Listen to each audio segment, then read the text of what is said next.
And thanks, you guys. We respectfully acknowledge that the land on which we gather is on the unceded territory, traditional territory of the Comox First Nation, the traditional keepers of the land.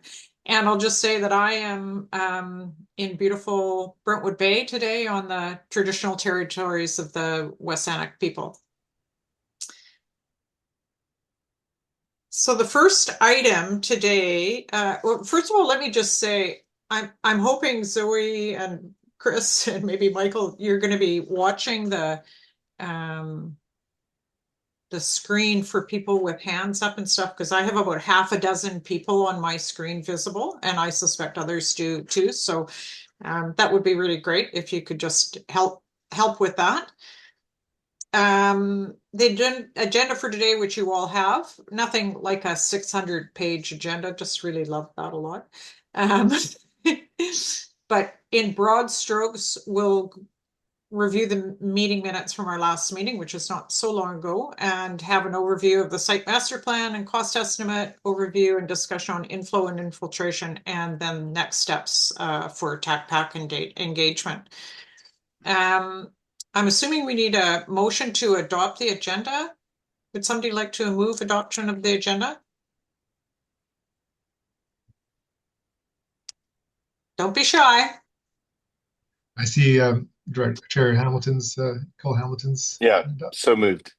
Great. Thanks so much, Director Good morning. Hamilton. Good morning. And do I have a seconder? Second. That was Ian Monroe. Thanks, Ian. Very much appreciated. If I could just ask for anybody that's opposed, you can raise your hand if you like. Seeing none, adopt the agenda. Moving then to the June 16th meeting minutes. Any concerns or questions about the minutes?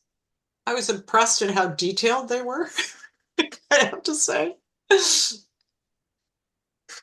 Hearing none, maybe I could have somebody move adoption. So moved. Thanks, Ian. Thanks, Director Cole Hamilton. Any discussion? All those in favor? Carried. Thank you. And then I'll hand this over to Chris for the overview of the site master plan and the cost estimate, just maybe providing some context for us. Great. Thank you, Allison. And good morning, everyone. Thanks so much for calling in today to this virtual meeting of the Technical and Public Advisory Committee. I believe this is meeting 14 of a process that started way back in 2018. So we're very grateful for your continued patience and participation in the process. And just to let you know, we do plan to continue to meet in person. I think this was a good opportunity to fit this into everybody's calendar. I think if we had received, we did circulate the site master plan, the draft, the very large draft, as Allison mentioned, in late summer, and trying to solicit some feedback. We didn't receive much from the group. I think if we had, we probably would have scheduled an in-person meeting. But I do want to reassure you that we will continue to meet in person at our 2 subsequent meetings that are currently planned. So before we dive into an update, or we dive into an update, our summary of the site master plan, which I will hand it over to Zoe to provide that update. Just thought we'd provide a little refresher on where this piece fits into the overall process. I know we've brought this flowchart in front of you a number of times, but it's a great one to highlight all of the various pieces and how they fit together. And on this iteration, Zoe's added some green checkboxes because we are moving through the process, and we're happy to report that some of these pieces are now being complete, which is excellent. And before I proceed any further, I just wanted to echo what Allison said there about putting your hand up. Strongly encourage you to do so at any point while Zoe and I speak through these slides. And if you put your hand up using the function, your name or your face should bump up to the top, so it should be visible to us. And we'll just take a pause and make sure that there aren't any outstanding questions or concerns before we continue, because definitely aware of the scale of the review and the amount of information that was presented. So yeah, please put your hand up if you have anything you want to raise, or use the chat as well. We can do that in parallel. But yeah, encourage putting the hand up. So brief overview of this flow chart. So the key piece, the core being the liquid waste management planning process and report, which we are using as the consultative process, the analytical process, consultative, and seeking regulatory approval for not just the borrowing required to implement the plan, but also for the operational certificate that will be the new regulatory permit for our treatment plant, which is the crux of our system. So feeding into that LWMP, we have the site master plan feeding into the stage 3 LWMP report. Because there, as you will recall, there was a stage 1 and 2 report that came before this. That was the focus of many of the first few meetings of the process. And one of the key outputs from that stage 1 and 2 process, as well as the feedback received from the province to that report, was that we undertake a site master planning process, which or to lay out exactly how we plan to meet the treatment objectives established by the stage 1 and 2 report. And so that's what the bulk of what we'll be presenting today is an update on that site master plan, which is now in draft form. And in parallel with the final stages of that site master plan, we have been working on a preliminary design, which is the first phase of a detailed design for those upgrades. And advancing that detailed design is a requirement to feed into the stage 3 LWMP report. So that's the class B cost estimate for upgrades. So the province wants to see a certain level of accuracy and detail in the estimates that are used in the engagement process for this planning process to ensure that that they're good enough to support the very important decisions that are being made by the process. And to do so, we need a certain level of design for the improvements that are addressed within the site master plan, which will be providing that summary to you today. And then down on the bottom, there's some other pieces that are being input to the process as well. So another piece of feedback from the province was more clarity on when the outfall will need to be replaced. So we did a bunch of work over the last couple of years and updated this committee on that process earlier at the last meeting. So the conclusion there is that thanks to the condition assessment that was done earlier this year, the replacement of that outfall can be pushed out to beyond the 10-year horizon that's kind of inherent to this stage 3 report.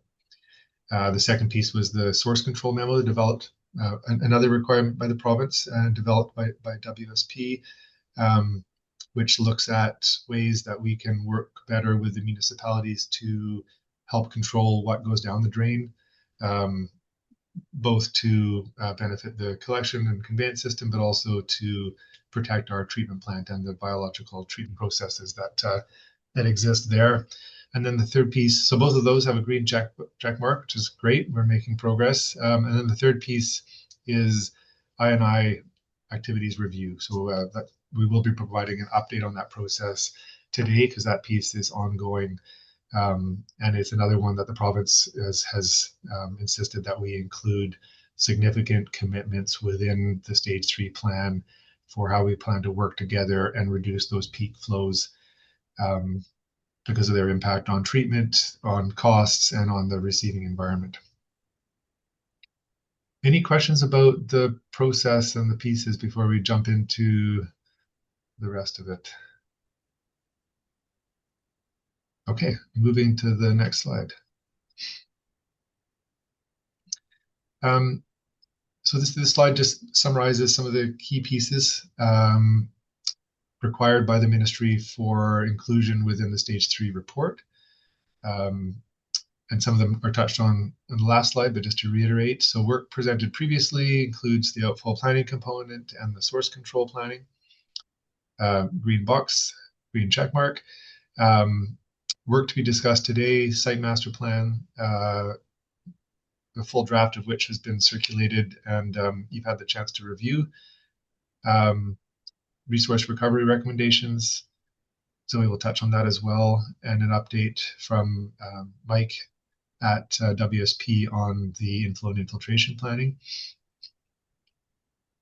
And then finally, pieces that will be presented and discussed as part of the draft stage 3 report and the 2 subsequent TACPAC meetings that will be part of that process. So the environmental impact study, the I&I commitments, the phase 4 updated cost estimate. So we'll be presenting a cost estimate today, but that's at the Class C level. We will be coming back to you with the draft plan, which will have embedded within it that cost estimate based on the Class B level of design. And finally, the cost impacts to users, and I'll touch on that more on a subsequent slide. So now over to Zoe. If there aren't any questions, then I'll ask Zoe to provide a summary of that very big document on the agenda. Thanks, Chris, and good morning, everyone. Yes, so today I'll be providing a very high-level overview of the site master plan. At the June TACPAC meeting, we had a really detailed presentation from Piero, who's on the line today, if there's any specific detailed questions. But really the intent of today is just to provide a bit of a refresher on, what's in that document and hit the key points, and then present the cost estimate, which is kind of the new piece of information that wasn't provided in the draft that was circulated this summer and fall for review and comment. As Chris mentioned, feel free to interrupt at any time if you have any questions. Like I said, this is pretty high level, but happy to dive into any details if anybody has a specific question. So just as a refresher, the objectives of the site master plan were many. The first being revising the service population projections and design criteria for the plant. Developing, and this has been really the key focus for us, is developing a cost-effective, resilient infrastructure strategy that maximizes the reuse of our existing infrastructure where we can. Along with identifying capacity and bottlenecks and end-of-life equipment. The facility is original from 1982, so it's starting to near 40 years of age, and there are some condition and just equipment at the end of its life.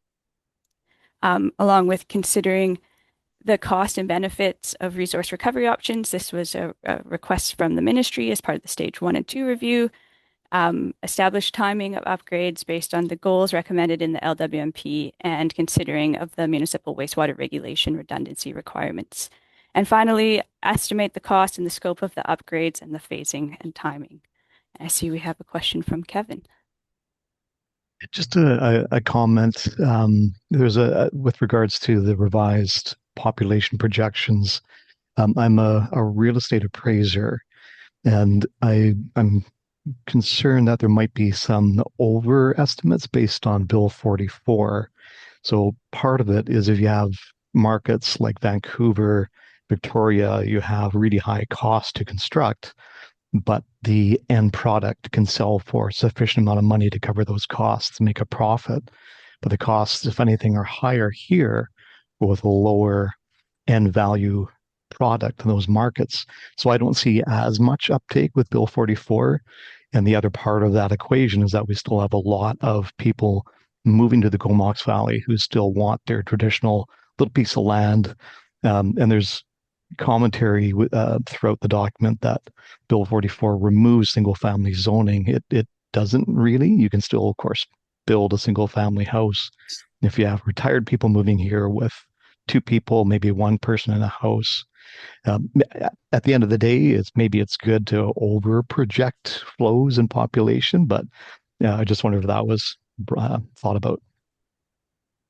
Yeah, good question, Kevin. I might just switch to the next slide, just because we do have a bit more detail on the population projections, and I think the intent of the site master plan is to really provide that kind of implementation planning or phasing of upgrades over time, but it is really focused on flows and loads. So, this is new information. The Bill 44 is kind of, a bit new. We have worked a lot with our member municipalities in trying to, estimate the population projections, but it is just that it's a projection. So the intent being that as we get closer to the next phase of upgrades and the upgrades after that is we will be reviewing the flows and the loads before we kind of go and do the trigger. And Piero's done a great job throughout the report of kind of considering those components. So I think it is meant to be kind of reviewed on a frequent basis, this site master plan, and it's not just going to sit on the shelf and 2040 comes, we're just going to go for the next one because that's when it says in the plan. It is an aggressive, it is a lot of population. You can see here on the slide, 2060 service population is 94,000 people. So, from our 49,000 today. So you're correct. It does include, some growth associated with that densification motivated by the new provincial regulations. We've also considered some organic growth within the existing sewer area, and then driving part of that is some additional growth for the South Sewer Extension area. Does that help answer your question? Any Thank you. problem? Yeah, so revised service population has just said 94,000 people by 2060, and then those upgrades are kind of phased based on the flows and loads and capacity of the different components. So as presented previously, the liquid stream, kind of the future upgrade pathway for the plant includes this concept and idea of a high rate wet weather treatment process and the use of chemically enhanced primary treatment. And the use of this is deferring the need for additional primary clarifiers until later upgrades. So extending the life of and capacity of the clarifiers we have by using this chemically enhanced primary treatment on those wet weather flow days. In addition, during those wet weather flows, where we see peak flows that are greater than 2 times our average dry weather flow, we'll be bypassing to a filtration and blending that filtered wastewater and secondary effluent. So reducing the upgrade requirements for secondary treatment being bioreactors and secondary clarifiers now, while still meeting the regulatory objectives and the kind of commitments made under the stage 1 and 2 LWMP. This, adding the filtration also improves the effluent quality under the dry weather flow conditions because we will be filtering all wastewater all the time. In addition, we'll be adding UV disinfection for all flows at the plant. On the solid side, sludge production is continuous and management is important. So as part of the site master plan, you'll see there's a large amount of discussion and a level of redundancy was assessed to address risk and just determine when and how we're going to upgrade the solids handling. Regulations don't specifically address redundancy. And so we've kind of reviewed and Piero's developed a upgrade plan that looks and sees a substantial upgrade needed in 2045. So deferring until the later phases of the site master plan.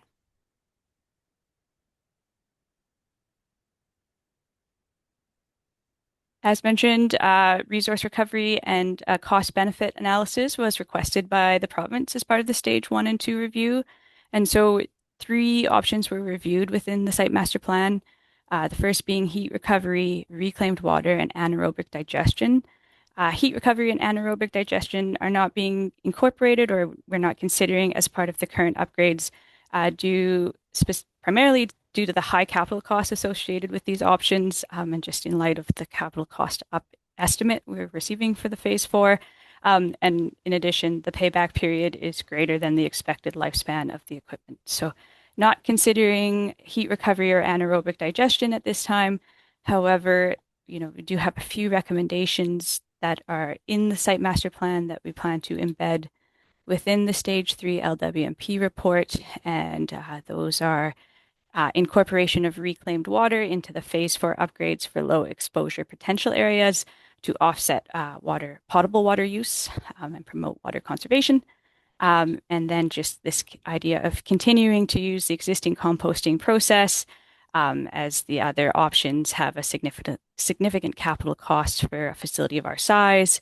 And then as we start to approach capacity at the composting facility, or as we get closer to 2045 and need to complete those significant sludge process upgrades, is just reassessing anaerobic digestion and if it makes sense based on changes in technology or our growth at that time. And then should regulations become more stringent or the market for skyrocket decreases, that could be another time to consider alternate composting management options. I thought I saw a hand up, but it looks like it went back down. Any questions on this slide before I proceed? Nope. All right. So just quickly, as I said, high-level overview today, running through the phases of upgrades and what we're looking at. So phase 4, upgrade scope to be kind of complete by 2030, includes a lot of components. As I said, we've really tried to optimize and maximize the use of existing infrastructure, but the plant is still 40 plus years old, and there are pieces that just need replacement due to condition or being at end of life, along with some components needing to be added for that capacity piece. So we're looking at a new headworks facility to replace the existing that's in poor condition, a retrofit to the administration building to expand it to accommodate additional staff as we continue to grow, including additional space for a new electrical service. Our current electrical room doesn't meet code, so there'll be some retrofits to that room, along with the primary service and a new generator being installed at the plant, as the current generator is the original generator from '82. Addition of chemically enhanced primary treatment for that wet weather flow approach, upgrades to the bioreactors, and addition of a mixed liquor splitter chamber. And these are really intended to both improve the process and optimize the performance of our existing tankage and the plant. Addition of tertiary filtration, addition of UV disinfection, incorporating that reclaimed water use pumping station for effluent to offset our potable water use, odor control modifications and adding, existing or the new headworks to the existing odor control system, and then a number of kind of condition assessment equipment replacements for equipment that's at end of life, as we get in and start replacing and upgrading the facility. Oh, and the final piece being the effluent pump station upgrades to increase capacity of the outfall. So looking at a long list for phase 4, and then as we start to go on to the future phases, phase 5 is planned for around 2040, and this would be a new primary clarifier and then replacement and upsizing of the Scrubber 1, so odor control upgrades. Scrubber 1 will be reaching end of life, and at that time we'll replace it with a larger unit to capture and be able to treat that additional air coming off the new tankage. And some additional motor control center replacements as different pieces reach end of life. Pending the kind of growth and flows and loads, there could be a potential for a tertiary filtration expansion as part of 2040 or 2045. Going into phase 6, so around 2045, this is when we see a really large solids upgrade, sludge handling upgrade at the plant. So, we're looking at a new bioreactor and secondary clarifier for the facility on the liquid side. And then we have a number of solids upgrades, including a new gravity thickener, a potential third DAF, upgrades to the centrifuges, increased sludge storage, and some motor control center replacements associated with those different changes of equipment. And the final phase covered by this plan would be phase 7. So that would be a scope and timing of around 2060. And that would see a 5th primary clarifier at the plant and replacement of our existing Scrubber 2 with a new scrubber at the end of life of that one, and potential for a sludge storage tank, additional sludge storage tank potentially at 2060. As you can see by these kind of upgrades, it's, we feel that we've really tried to strike a balance and optimize the plant here as we're looking at a 4th bioreactor and secondary clarifier. And as you can see by these kind of dots over here is, we're extending the life of this plant beyond 2060 now, which is, exciting to us. And originally, some of the original plans for this facility saw that full build out kind of happening in this time frame. And now we're looking beyond and having space and ability for future upgrades past the 2060 planning horizon of this site master plan. With that, I'll pass it over to Chris to talk about costs for the different phases of upgrades. Can we just ask if there are any questions about any of what Zoe presented? Any comments, any questions? Okay. Thanks, Allison. And thank you, Zoe, for that summary. Yeah, before I dive into the costs, I just want to acknowledge the the highly technical nature of the site master planning document, and the large size of that document, and also the fact that a lot of that technical planning process overlaps with the direct scope of the LWP, but a lot of it falls outside of it. I think looking back at the slides that Zoe just presented, it's clear that some of it is definitely associated with how we will meet the treatment objectives or consider resource recovery, but a lot of it's also about how the plant needs to be upgraded and upsized to meet growth in the community. So teasing out the pieces that are relevant to the LWMP and the stakeholders on this committee is important, and I hope we're doing a good job of that. But definitely, and if questions come to you after this meeting, we're definitely happy to have correspondence by email, even have direct touch base as well. So as far as one of the biggest pieces that overlaps with the LWMP process, the key output being how much this is going to cost now and in future phases for the community. So that's what this slide summarizes. So middle column being the estimate for those phases in 2025 dollars, and then the column on the right showing those costs escalated to the midpoint of construction, which would be 29 or 2030 for phase 4, leaving a little bit of buffer there, anticipating some significant review time by the province and procurement, etc. And then the cost for those subsequent phases in 2040, 2045, and 2060.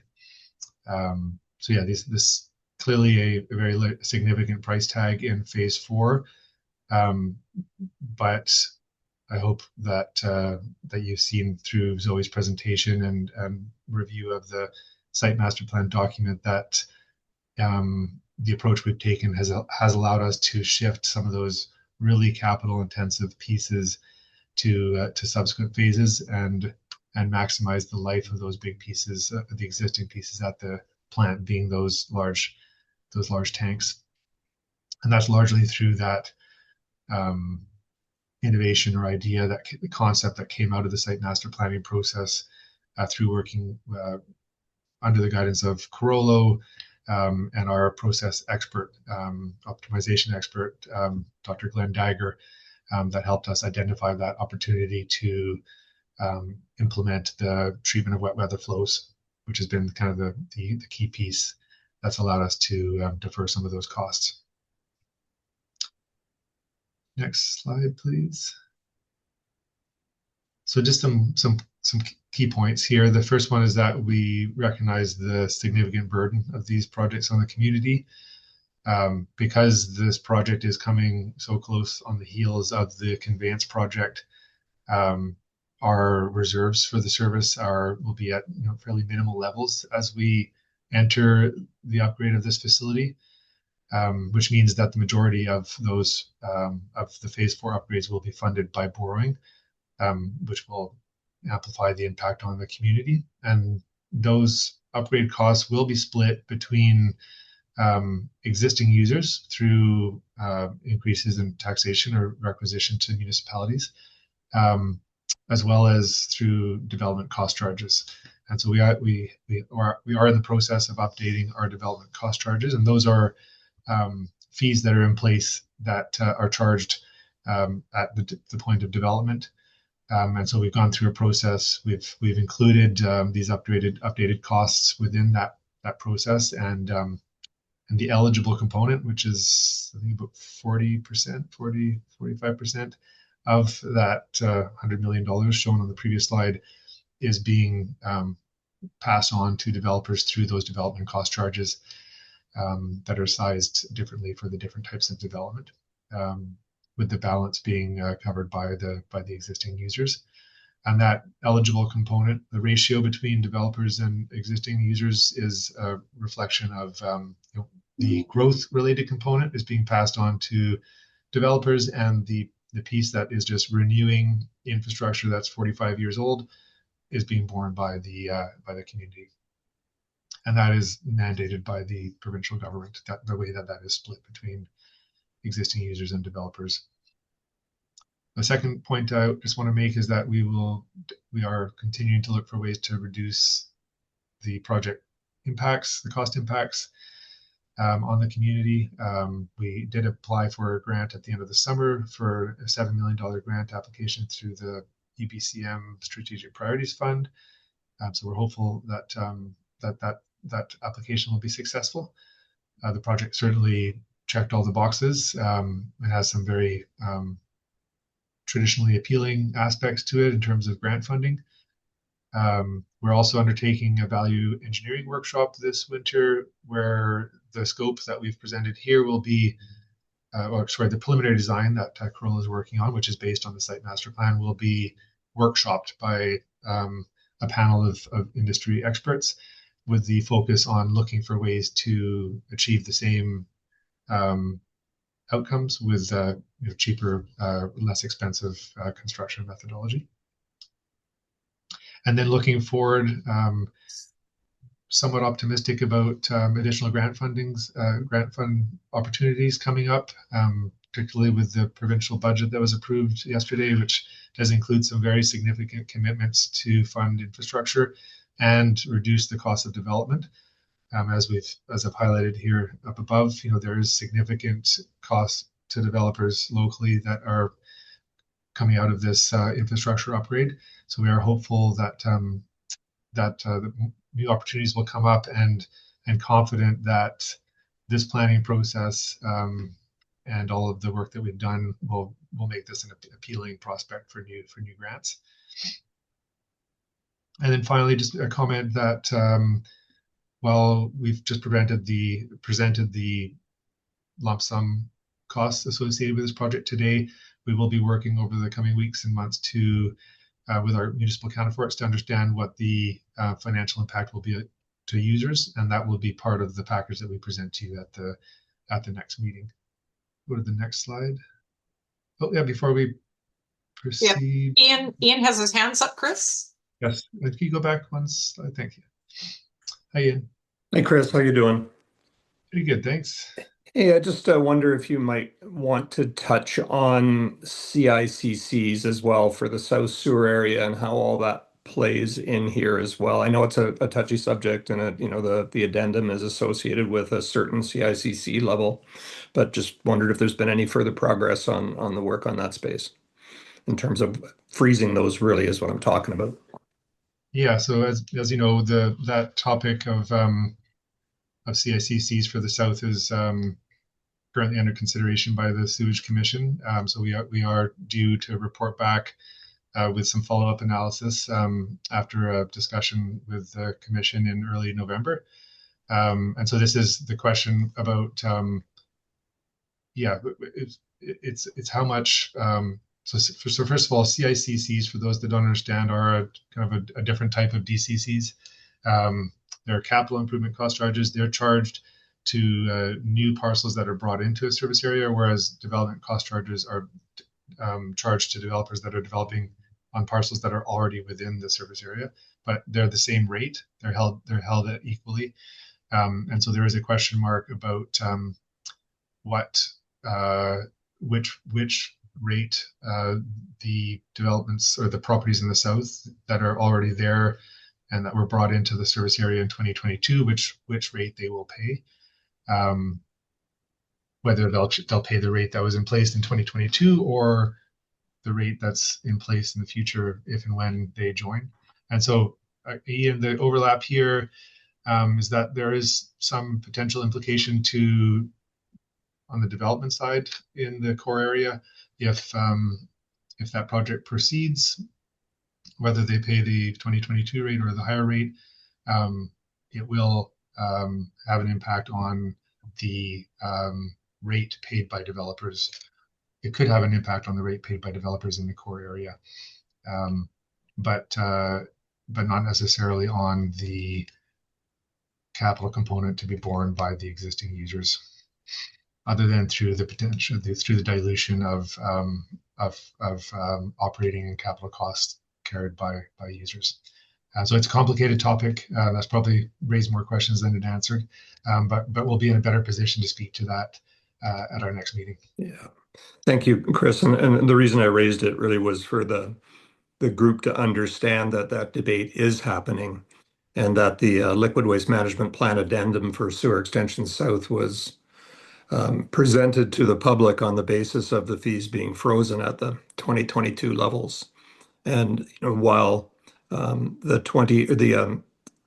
addendum was supported by the public, I would suggest that it was supported reasonably strongly from the perspective of environmental and just doing the right thing, but that finances were making people nervous, and raising a per property charge from something in the range of, I think it's about $8,000 to something in the range of $23,000 would probably make that project non-viable in the minds of the public.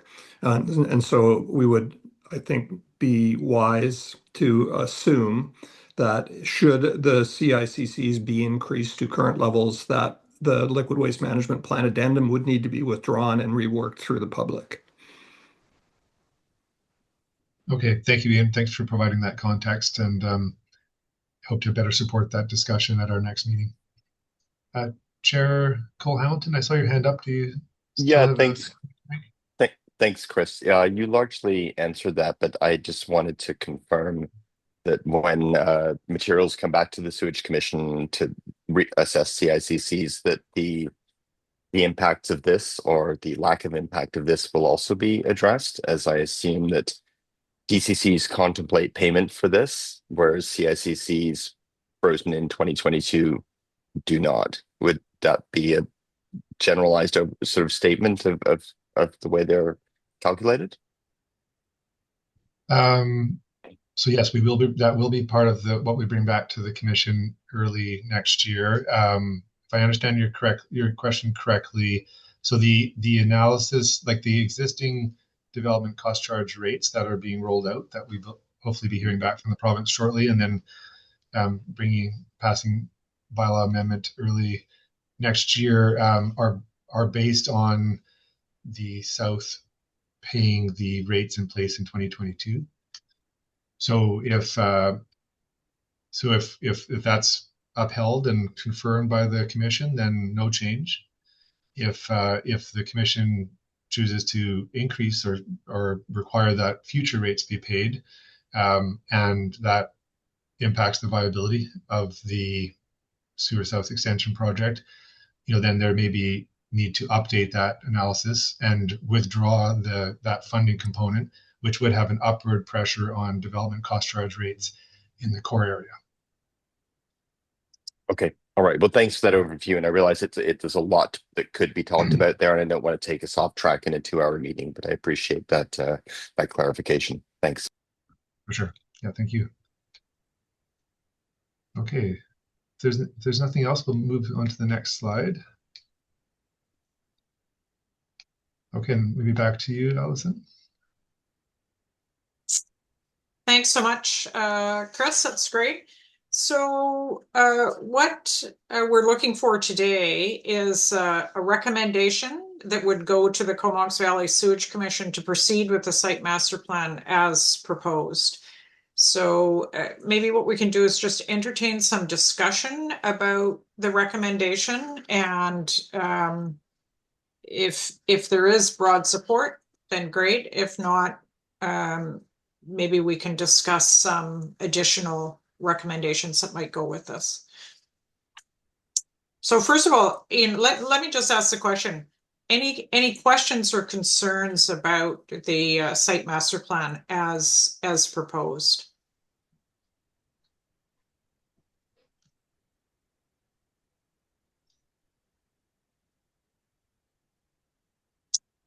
Then we might be in a position to consider the recommendation, which is to move the site master plan as presented to the Comox Valley Sewage Commission.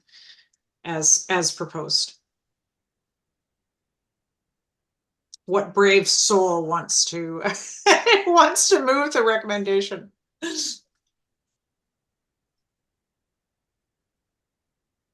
I'll move the recommendation for discussion. Thanks, Ian. And is there a seconder? I see a hand up Second. for Lang and Aiken, and I'm not sure. Area B. Yep, seconded. Seconded. Thanks so much. Discussion. Any discussion on the recommendation?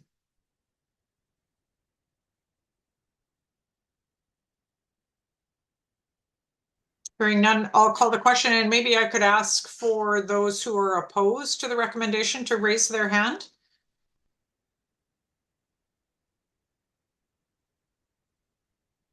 Seeing none, it looks like it's a unanimous vote.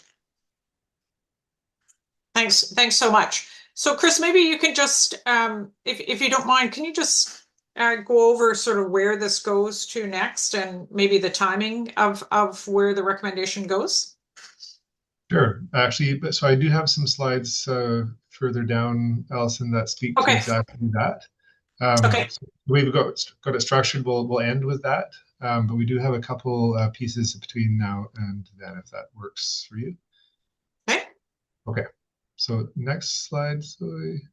Okay. So I believe we have Mike on the line, and Mike will provide us an update on the inflow and infiltration component. Hi, Mike. Thanks, Chris. Thanks for that. Just allow me a second to share my screen here.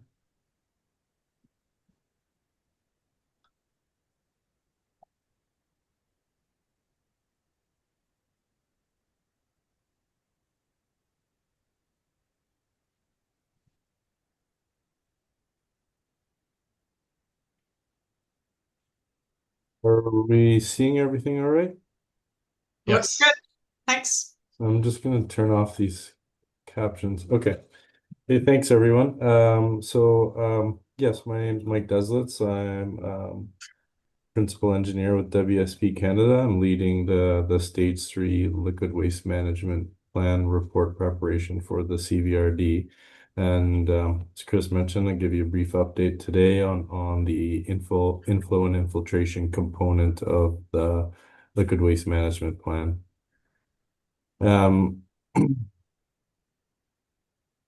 Just trying to remove some things here. There. Okay, so just a quick overview. I think the audience probably is aware of what we mean when we talk about inflow and infiltration, but essentially this is all non-sanitary flows. So things that enter the sewer that aren't directly from our building sewer drains.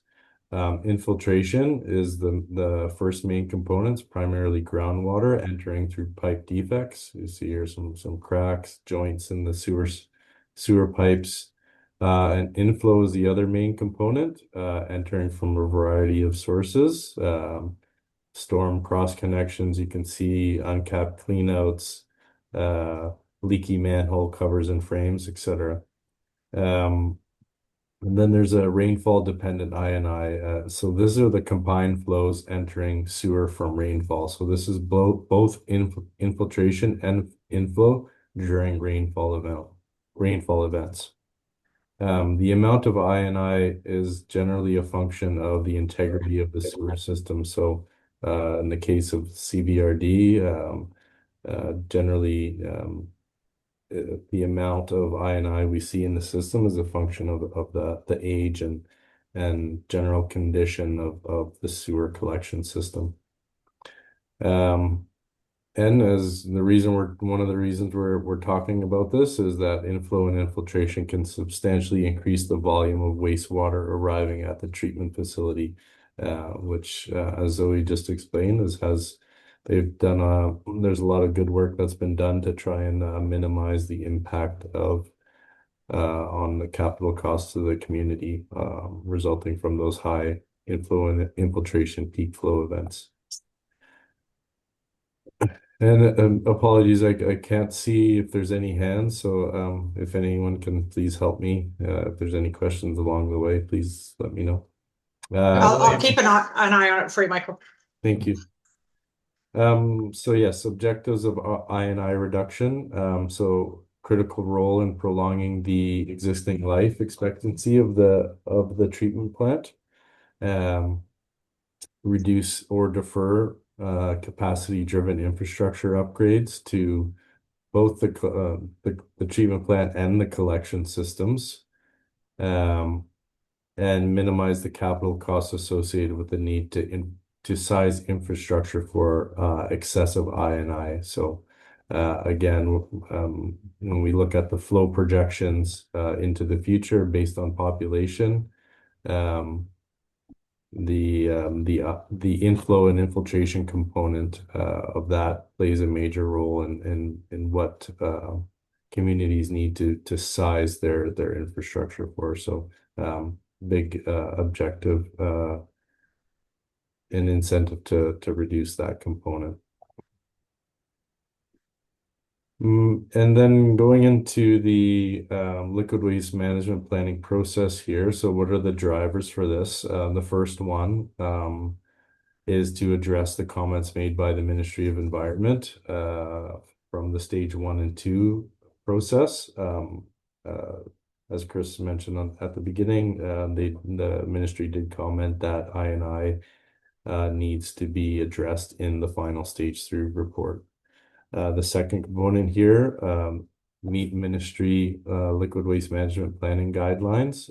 So these guidelines for the preparation of liquid waste management plans state that I&I reduction is an important planning component and should be considered and as part of the liquid waste management planning process, and that a staged I&I reduction program should be included as part of the LWMP recommendations. The third component is to meet the BC municipal wastewater regulations regulatory requirements, which requires inflow and infiltration not result in maximum flows exceeding 2 times the average dry weather flow unless it's addressed in the liquid waste management plan. And the final driver here is to meet public feedback and stage 1 and 2 commitments. So again, that big piece there is to achieve the level of treatment for the that was determined as part of the stage 1 and 2 process for all flows to the treatment plant. What we've done so far is to basically do a review of available information and past reports that have been conducted on inflow and infiltration by the CVRD, by the town of Comox and the city of Courtenay. Here's just a slide just showing the sewer catchment area. So city of Courtenay, Comox, Department of National Defense down here, and here's just a quick breakdown for everyone. So this is the proportion of the flows to the Comox Valley Pollution Control Center. 64% coming from Courtenay, 29% from Comox, 6% from the Department of National Defense, and 1% from Comox First Nation.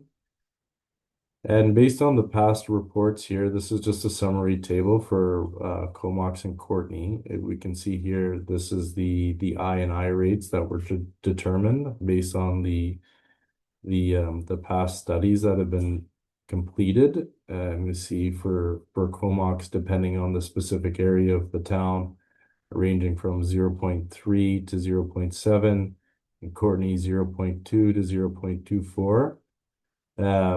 Essentially what that suggests is that the inflow and infiltration is high and is above sort of generally accepted values of around 0.3 to 0.14, and this is in liters per second per hectare. And these values come from the Federation of Canadian Municipalities best practice guide for sustainable municipal infrastructure. The second thing we've looked at here is just in terms of flows coming into the main pump stations that convey the wastewater from Courtenay and Comox to the treatment plant, and then also just the flows that are measured at the treatment plant. So this table on the left here shows the Courtenay pump station, Jane Place pump station, and then the total combined from both. So what we can see here, again, going back to that key regulatory requirement, is that I&I shouldn't be greater than 2 times average dry weather flow. So in those historical years, we see Courtenay pump station having those fairly few, but still a number of exceedances where the flows were greater than 2 times average dry weather flow. And similarly for Jane Place pump station. And these are on an annual basis. This is just showing here that although there is a number of times when the flows, I'm just going to go back here. Sorry. There's another number of times where the flows have exceeded 2 times average dry weather flow. They do account for a relatively small proportion. We see here for Courtenay ranging between 0.2 to 0.7, and for Jane Place 0.4 to 0.8. So although they're infrequent and overall on an annual basis account for a relatively small proportion of the total flow, there is definitely times when the flows exceed 2 times average dry weather flow. And similarly here, these are the flows measured at the treatment plant. You see here historically a number of days when the flows exceed. And then here's the ratio of the maximum daily flow to the average dry weather flow. So what we like to see is number less than 2, and as you can see here, it's generally above 3 on average. What we also did, because the regulations suggest state that the flows cannot exceed average dry weather flow 2 times average dry weather flow during precipitation that's greater than a 5-year return period event. And so we looked at rainfall records and suggested that analysis suggested that all of these exceedances were during rainfall events that were less than a 5-year return period. So all that to say that the I&I in the collection system and the service area is high, and it exceeds the requirements, the regulatory requirements. So coming to why we would do this, and what are the outcomes and benefits. So essentially, the key generalized commitment for the liquid waste management plan would be for the sewerage service to initiate a staged I&I reduction program. What this would hope to accomplish is reduce the extraneous flows while still meeting the stage 1 and 2 commitments, play a critical role in prolonging the existing life expectancy of the treatment plant and minimizing capital costs, and defer capacity-driven infrastructure upgrades to the collection systems that are operated by the member municipalities, reduce the sewage levies that are charged to the member municipalities, and to potentially incorporate specific projects that are focused on I&I reduction into the liquid waste management plan that would authorize potential that would provide potential borrowing authorization for those specific projects. And again, down here to really what's at the heart of this is to meet the regulatory requirements to address I&I in the LWMP and meet the ministry's requirements and expectations for approval of the Stage 3 Liquid Waste Management Plan. And finally, sort of this is where we're going with this. So we've done a pretty comprehensive review of flows and I&I rates and past I&I reduction efforts that have been done. The master plan has been developed considering those high peak flows. We've just at this stage we've sort of developed the initial recommendations for the specific commitments to include in the liquid waste management plan.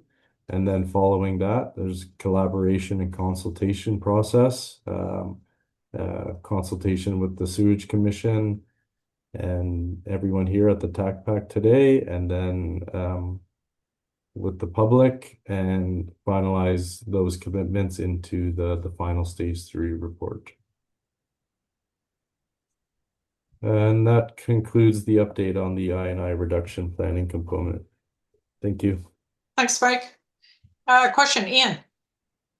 Yes, thanks for that, Mike. A couple of questions kind of related.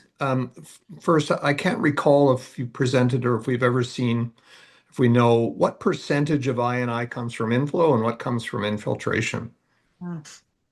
That we don't know. I think that's a little bit difficult to understand. Usually they're measured in a combined way.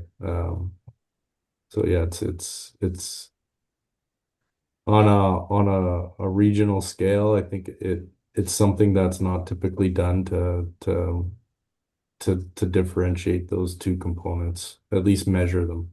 Yeah, it just seems to me that inflow is more controllable than infiltration.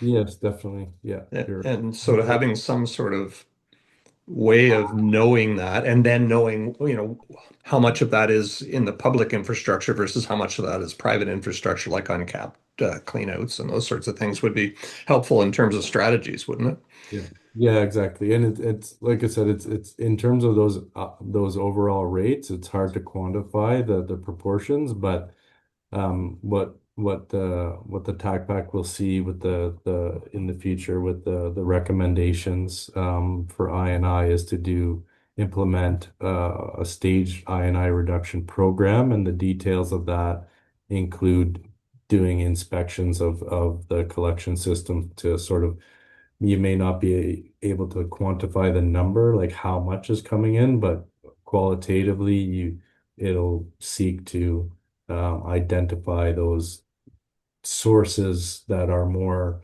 inflow or more infiltration, and then develop plans to address those based on the severity, essentially. Okay, thank you. Other questions? I was just, Mike, if I could just ask, can you give us a sense of what measures might be taken? I gather then there's another round of research that needs to be done to determine just what you were talking about, but also sort of what kind of steps would be taken to reduce I&I? Yes. Yes, I can give a bit of a sense of that. I don't know if Chris or Zoe, if you had any comments on that. Yeah, maybe I can start, Allison. So both of our municipalities, Courtney and Comox, do have I&I reduction programs, and so they have undertaken study work and inspections within their respective jurisdictions, and from their perspective, have had some successes in reducing some of what they consider the low-hanging fruit. So the types of inspections include stuff like smoke testing, where they will put a smoke generator, a bomb, whatever, down in a manhole, put the lid back on and then look Right. at neighboring homes to see where it comes out of downspouts. They will do inspections during the day, during strategic times when groundwater is high, and open manholes and see where fresh water is coming in. Those types of things, and then they'll take action to resolve. Mm-hmm. There are more sophisticated measures available through third-party contractors that could be used as well.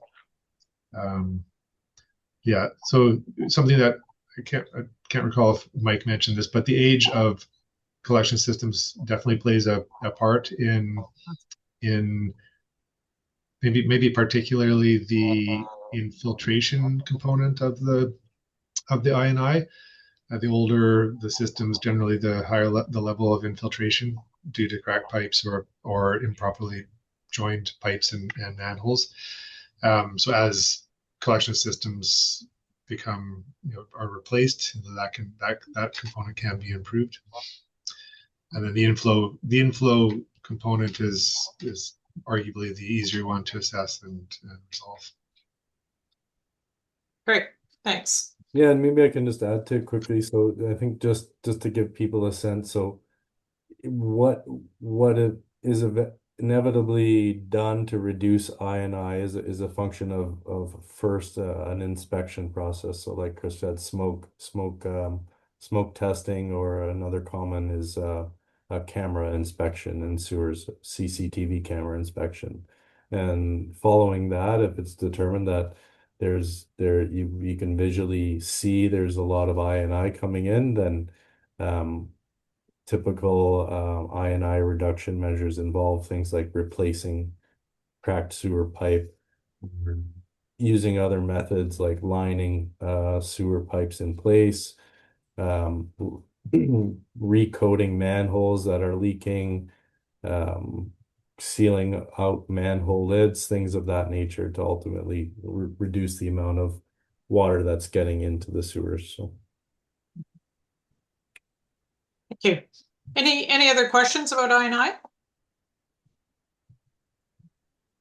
I've got another comment. So just to add to what Mike presented in that process, so fitting into that is a process in parallel that we have underway with the team at Corolla, who are working on the site master planning process, and that and what they've done, or what they're working on, is helping us understand, so modeling a scenario for I&I progress towards I&I. So in that scenario, assuming a reduction of I&I down to the provincial target of 2 times average dry weather flow, how could that impact the timing and costs of future upgrades? And so we plan to complete that work and input it into that engagement with municipalities as we work together to develop the recommendations and eventually the commitments that will be made within the stage 3 plan. So that we feel that's a really important piece for the business casing that'll be required at the municipal level prior to committing to specific reduction levels in that planning process. Thanks, Chris. Chair Cole Hamilton. Thanks so much, and really appreciate the report. Thanks for this, Michael. Piece that I may have missed, but I just wanted to check in on is as we try to reach these provincially mandated standards, we're obviously facing, in all likelihood, greater precipitation events going forward than we've experienced in the past. Does the province stipulate some sort of modeling sort of requirement for future rainfall and precipitation events, and if not, what kind of modeling are we doing to ensure that that we are anticipating the kind of rainfall that's likely to be happening in future decades? yeah, thanks. That's a good question. So from I think it's a combined answer probably, but generally, in the profession of professional engineering, we should be considering climate change in everything we do. I think maybe Chris or Zoe are probably better to answer than me in terms of what's been considered for the treatment plant, because that's really, I think, at the heart of your question is how do the I&I rates affect the design flows for the treatment plant? Well, I think my question would be, how would likely increases in precipitation affect the I&I rates, and how would they then affect the options we're looking at? So kind of linkage there. Oh, yeah. That's a good question. So definitely would increase, because the I&I is definitely, as I showed, there's a big component of is the rainfall dependent I&I, and so there aren't any stipulated modeling work that needs to be done, but it definitely should be considered. And I think part of these commitments that the sewage service would be looking to make is an ongoing monitoring to sort of quantify that on an ongoing basis and continue to make informed decisions on what I&I reduction measures should be undertaken, specifically supported by like a cost benefit analysis and business case development. So it's yeah, no, I think Thank you. I think that's a great path going forward. I'm just trying to determine what if any changes in precipitation we're anticipating or being anticipated so far in the planning that we've done to make sure that the work we're doing is going to be sufficient to handle what is, I think, universally projected to be far more intense and rainfall and precipitation events in the future. Make sure that we're ready for that if and when it happens. yeah, it's a very good consideration. Yeah, and part of the recommendations will should, as I'm mentioning, to monitor the process, should be to sort of update an infiltration study for the collection systems, so that we can sort of quantify that better and make decisions based on that. If I might, Chair, I just wondering maybe if I could ask staff, either or perhaps Chris or Mark, just if there's any action we need to take at this table to ensure that that is part of the process going forward, or just to get a little bit of clarity on whether that's something that's being we're implementing that sort of preventive modeling. Sure. Yeah, I think so. This was intended as an update today, Chair. So in advance of bringing back recommendations to embedded within the planning process to this committee, and in the interim, we'll be working with our municipal counterparts. So we'll take that feedback and question away and make sure that we speak to it and address it in the material that's brought forward for engagement with municipal staff and the directors. Any other questions about I&I? Seeing none, Chris, I'll turn it back to you for next steps. Great, thanks, Allison. And as always, going to pull up the presentations for the last couple of slides. Next slide, please. Yeah, so looking forward over to the coming months. So between now and spring of 2026, we'll be progressing and then pulling these various pieces together into the draft stage 3 LWMP report. In parallel with that, we'll be engaging with the Comox Chief and Council and other First Nations to ensure that they have the opportunity to review and weigh in with their interests. Then in spring, we will bring forward that report for review and engagement with the commission, with the TACPAC, and with the public. And then in summer, we will be looking for final approval from TACPAC, the commission, and then submittal to the province for review. And along that timing, submittal in late summer that we would expect about a 1-year review period and approval in 2027, at which point we plan to be ready to initiate the upgrades at the treatment plant immediately for delivery subsequent to that. Next slide. And then as far as the specific contact points with this committee, so as I mentioned earlier, 2 subsequent meetings currently planned. The first being in spring to review the first draft of the plan, including the addition of the inflow and infiltration commitments after we work through that process with our municipal counterparts, presenting and discussing updated cost estimates. So as I mentioned, these cost estimates that were presented today were at a Class C level. We will have the draft LWMP will be supported by Class B estimates. And then we'll add that other piece, which is the projected tax impacts to users. And then we'll, subsequent to that, we'll initiate engagement with the public, which at that point will be more of at the kind of inform level of the engagement spectrum. And then during summer, we'll have our final meeting as the TACPAC and vote on approval of that stage 3 plan, assuming there aren't any residual concerns.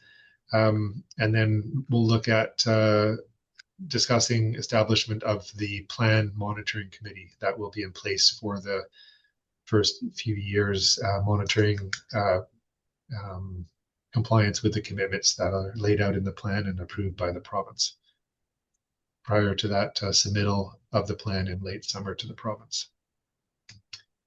Any questions about the process as we look forward over the coming 9 or so months? I just want to say, woohoo, 7 years, the end is in sight. Well, yeah, you're right. It'll be a solid 8, I think, by the time the plan is submitted. Yeah. Yeah. And I'm just so impressed with how many people have been on this journey all along, which is just really amazing. Agreed. Any questions about the next steps going forward?